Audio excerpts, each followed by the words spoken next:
Welcome to the Point. This week, Governor Whitmer delivered the speech that focused on what's next for the state of Michigan.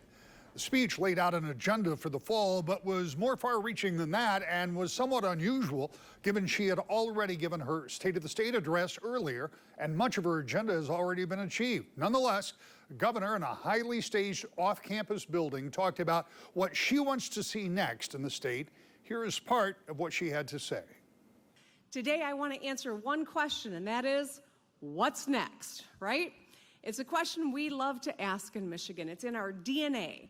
As tough, competitive people, we are always focused on what's next. Well, my answer has 4 parts. What's next on the fall agenda for Michigan is the health of our people, the health of our planet, the health of our economy, and the health of our democracy. So let's dig in. First, the health of our people. Last year, before Roe was overturned, we sprang into action. We filed a lawsuit to protect access to reproductive health care. In November, Michiganders voted overwhelmingly to protect abortion rights in our state constitution. In April, we repealed the 1931 law that banned abortion without exceptions for rape or incest.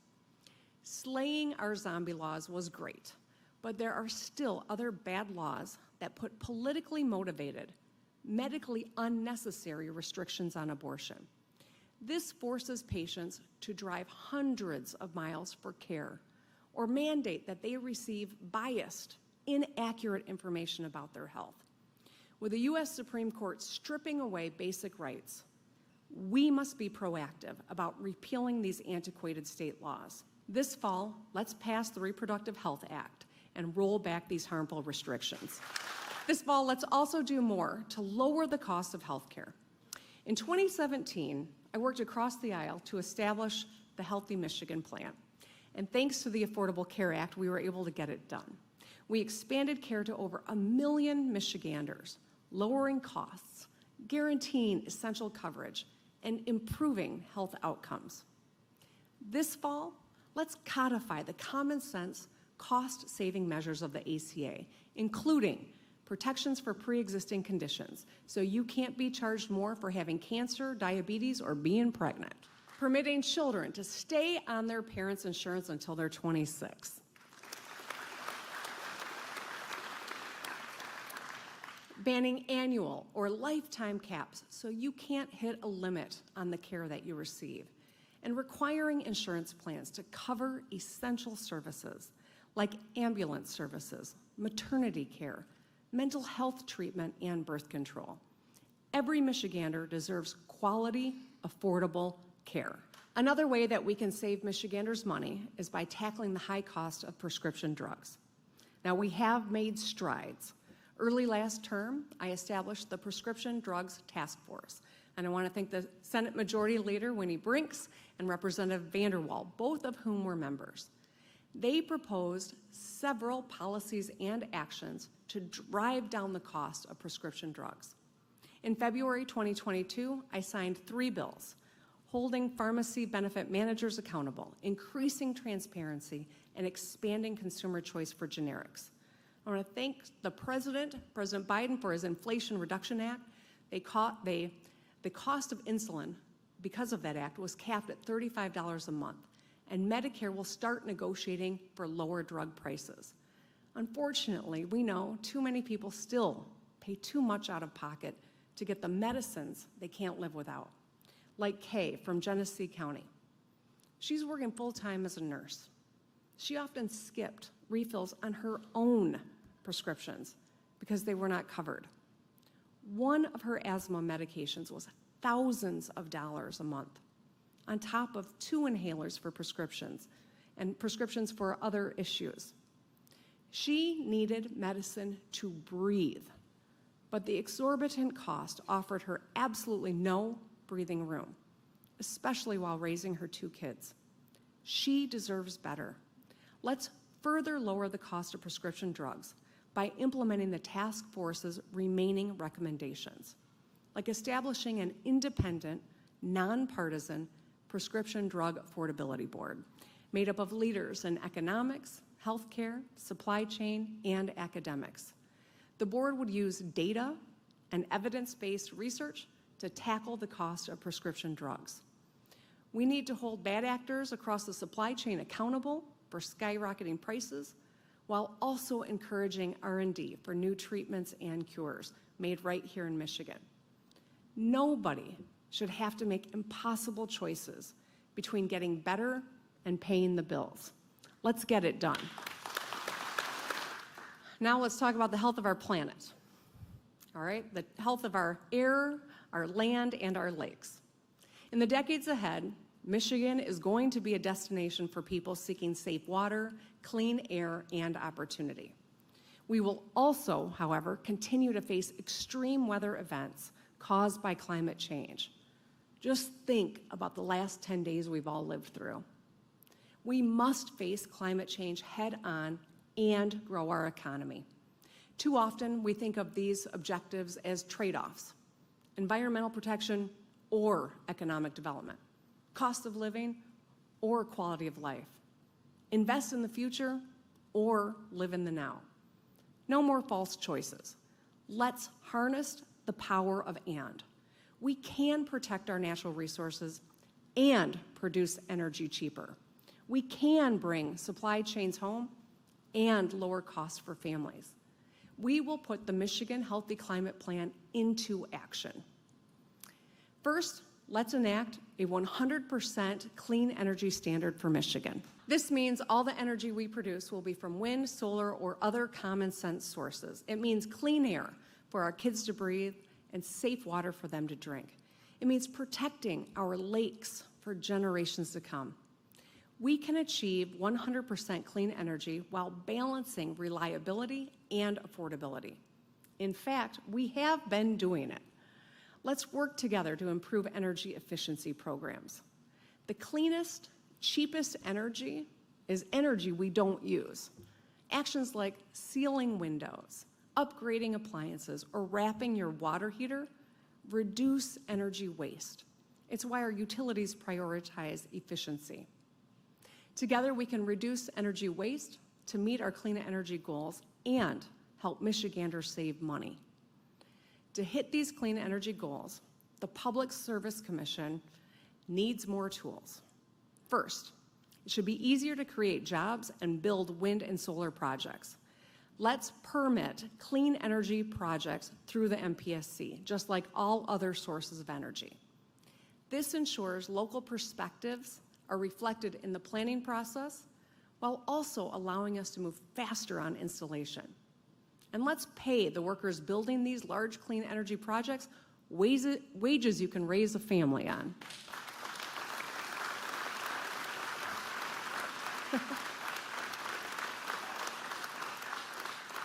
Second, let's authorize the Commission to incorporate climate and equity into their regulatory decisions.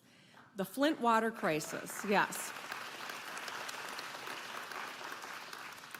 The Flint water crisis shows what can happen if we don't put health first. As we expand clean energy, we must protect our communities from pollution.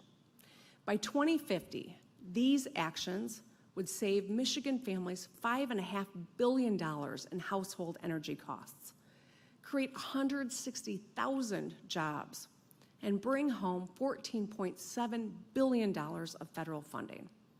We can achieve 100% clean energy while creating jobs, lowering costs, and bringing back billions of our federal tax dollars from Washington home to Michigan. Let's get it done.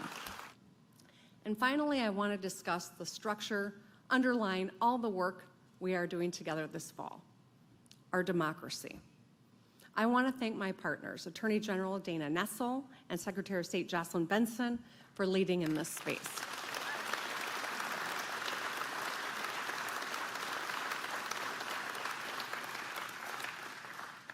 Last November, Michiganders voted overwhelmingly to pass Proposal 2, making it easier to vote in a secure way. However, as we see around the nation, the threats against the integrity of our elections are alive and well. As we look back on the 2020 election, there was a concerted coordinated effort not only to overturn the result, but to intimidate voters prior to the election and to threaten poll workers during the counting process. We have expanded voting rights. Now we must shore up election security. We cannot allow the will of the people to be tossed out or overturned, and we can't permit politicians to stay in office despite getting voted out. We must ensure that Michiganders are heard and respected.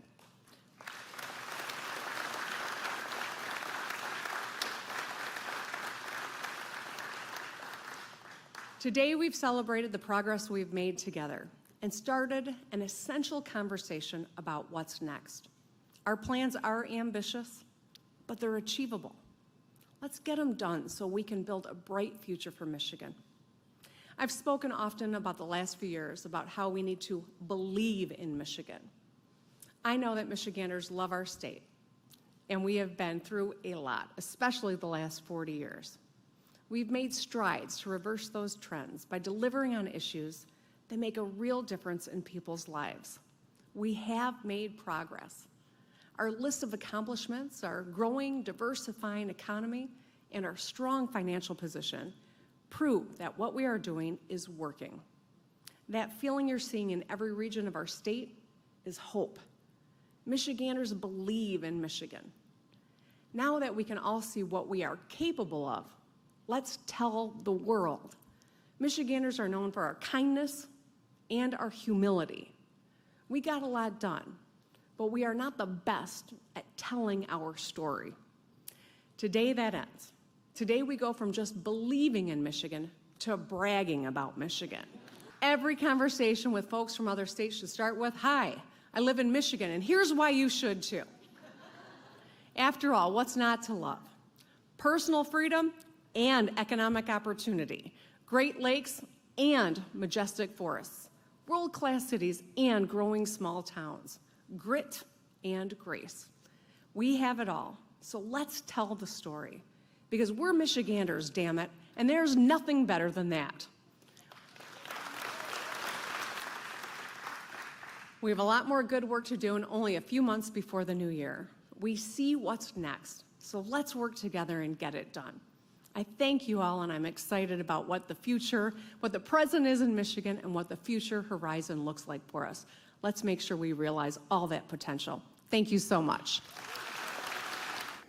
We edited the governor's speech for time. Her entire remarks can be seen at woodtv.com. The governor's speech seemed part state of the state, part campaign stop, part pep rally. But one Republican says he thinks it was something else entirely. Republican Senate leader, Senator Eric Nesbitt, gives us his take next. To the Point. Welcome back to the Point. Shortly after the governor's speech on Wednesday, Democratic lawmakers in attendance expressed their support for her plan, but Republican Senator Eric Nesbitt from Lawton saw it quite differently.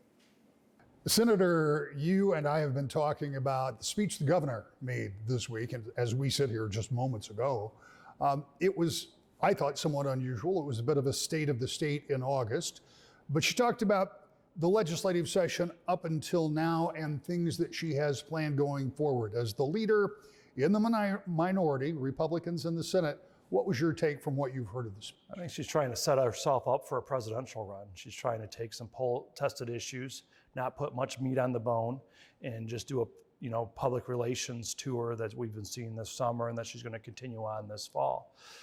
The unfortunate part is that it's doubling down on the left-wing progressive agenda that she pushed through this spring by repealing Michigan's right to work law, which will make Michigan less competitive to attract families and businesses here in the state. Reinstituting Michigan's prevailing wage laws, which will make construction, building bridges, underground infrastructure, and roads 15-20% more expensive, and that's even with all this inflation that we're seeing here in the state. And now going into the fall is that she's proposing nearly $2 billion worth of tax increases to try to fund these programs. You won't hear that from her in her happy talk, but the matter of fact, she's pushing a $700 million income tax increase, an additional maybe $1.5 billion payroll tax that for her new programs to create a whole new unemployment insurance agency instead of trying to create incentives for businesses for family and medical leave to allow folks to take care of their children when they're born or old people. Let's try to create a carrot, a tax credit for businesses or something like that that will help encourage businesses to create, instead of a one-size-fit-all bureaucratic mandate where we've seen that she hasn't even fixed the unemployment insurance agency that had $8 billion of fraud in it over the last few years that's being paid for by Michigan taxpayers. And so going into the fall, I'm concerned about new taxes that she's introduced, nearly $2 billion in new taxes, but also an energy plan that will make Michigan's energy less reliable and more expensive. And this is the exact opposite time. If you're serious about attracting businesses, you need reliable, cheaper energy, not more expensive, less reliable energy. But I guess when she wants to compete with Gavin Newsom in the presidential race, she needs to do a lurch towards California and the left-wing progressive policies there. Talk to me a little bit about a scenario that could play out over in the House with two members who, at last check, were running for mayor of their respective cities. If they are successful and they win, they would take office, and that would presumably leave the House 54-54. I suggested to a couple of Democrats that maybe part of this speech was about setting an agenda for a short term, understanding that they may not have that majority in January. I mean, they can call special elections, and perhaps they will. Is that part of the plan, or is there another part of the plan? Because I think you think that the legislature may adjourn early. Yeah, so I can't think like a Democrat necessarily. However, the way it looks is they're going to double down on this return to the lost decade, this left-wing progressive policies that'll lead to job losses, population losses, and businesses leaving the state. Michigan was 48th in population growth, which means we're shrinking as a state instead of growing as a state. And they're taking they're taking the playbook, the Governor Whitmer's taking playbook from other states that are seeing population losses. And I think that's the exact wrong agenda to do, as a New York, California, Illinois style agenda of higher taxes, more regulations. If the Michigan House goes to a 54-54 Republican to Democrat split, that'd be a perfect opportunity to finally start governing in the middle 60-70% and actually moderate their agenda instead of this continued lurch to the far left of higher taxes and more government spending and more regulations. Unfortunately, if both of these folks win, it sounds like that they want to adjourn, leave session early, still get a full-time paycheck, and be able to implement some of these radical left-wing laws into effect earlier, such as raising taxes on workers that they have to pay into their unions. They have no choice to pay in the unions. By repealing right to work earlier, would make construction projects more expensive by reintroducing prevailing wage. And any number of their left-wing agenda items would go into effect earlier if they adjourned earlier. They're going to blame other things, but at the end of the day, it's probably on pure partisan politics by making sure that they have an earlier presidential primary on February 27th, which would harm Republicans because they'd take away 90% of our delegates to the National Convention, and instead put it in order of what the Biden White House is telling Whitmer that they want on February 27th. I've offered a compromise in saying let's have it on March 1st or March 2nd. And have it in the same order and before the Super Tuesday states, and you wouldn't harm the Republican primary voters. But of course, Governor Whitmer didn't endorse President Biden until the last week of the presidential campaign, and so she's still trying to kiss and make up to the Biden White House. Is there a way that Republicans, I don't want to get all off of the primary, but is there a way that Republicans can salvage some of those delegates, even if the primary is moved forward? I know the party was toying with some ideas of having both a primary and maybe a caucus or something like that. I think it's important to have a primary to have as many people show up and vote as possible, to be part of that nominating process and part of that selection process. But it seems like to me that the Governor Whitmer and the Democrats are more concerned with what the Biden White House says than having all Michigan Republicans and Democrats have a full say. And if Biden's running for re-election, why does it matter when the primary is for Democrats? If Governor Whitmer thinks that Biden's not going to run, then it probably does matter because she wants to get an early win in Michigan early for her presidential ambitions. And so I find it a little disingenuous, a little, they talk about American democracy a lot. I find it very hypocritical of them in saying, yeah, we want to expand, voting rights and democracy, but at the same time, they want to limit the say that Republicans have in the primary. I think that's wrong.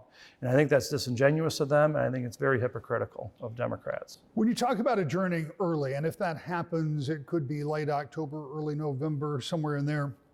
Are there any practical ramifications, other than obviously lawmakers won't be here? But are there things that, as a practical matter, have to get done in that period of time, or can that all be taken care of either before or after when you return? Well, I mean, the governor can call special sessions back. So now the governor's truly in control of the legislative process, just as she's in charge of the executive office, which I don't think has really would change things over the last 8 months, because it seems like when Whitmer says jump, both legislative Democrat leaders say how high and how far, and they just deliver on whatever Whitmer wants to get done. So there isn't that balance between the legislative and the executive, and that's been unfortunate. And so over the next 2.5 months, I'd be very concerned that they're going to go out on a full Nancy Pelosi left-wing agenda that we may only have the House majority for a few months. We're going to lose it next year because we've lurched way too far to the left to be able to hold the Democratic majority in the state House, and Republicans will win it back, because I think people in Michigan want a more balanced Lansing than what we've seen over the last few months. And so this would be my concern, is higher taxes, more regulation, higher cost of energy, less reliable energy going into the fall. I want to talk a little bit about that special session that you mentioned. I have not seen a special session in the time that I have covered the legislature, which has been considerable. But I understand from talking and reading that a special session has to be pretty clearly defined. You can't just come back and say it's a special session, deal with whatever you want to. So if there were to be a special session, it would be pretty narrow in scope, right? I mean, it's going to be dependent on what the governor puts in the letter on saying these 3 bills or 5 bills, or is it an overall topic, like we're going to deal with raising taxes to fund these programs that the governor hasn't shown us how she's going to be funding some of these ongoing programs yet. And so that's to be seen. And either way, if they leave session for purely partisan politics early, leave work early, will they just hand over the keys of the kingdom to the governor, from the legislature, and abdicate their duties is the legislature? And so it seems like that they're going to go down that avenue and down that path. Democrats' total control of Lansing is in question because 2 state representatives are running for mayor, one in Westland, one in Warren. If they win, the House would then be 54-54. That temporary tie would be broken after what would presumably be a special election, but that would take time, perhaps months. All House seats are up for a vote in November of 24, and you can expect some well-financed and spirited races. Back with a final thought to the point. The state legislature will be back in session on Tuesday. No doubt Democrats will pursue some of what the governor laid out in her What's Next speech. As for any other implications for the speech, on the 2 occasions that I've asked the governor if she's running for president, she has answered firmly no. As the political landscape is currently laid out, that is likely to hold true. But with all things politics, almost anything can happen. That's why we'll be here each week to keep you updated to the point.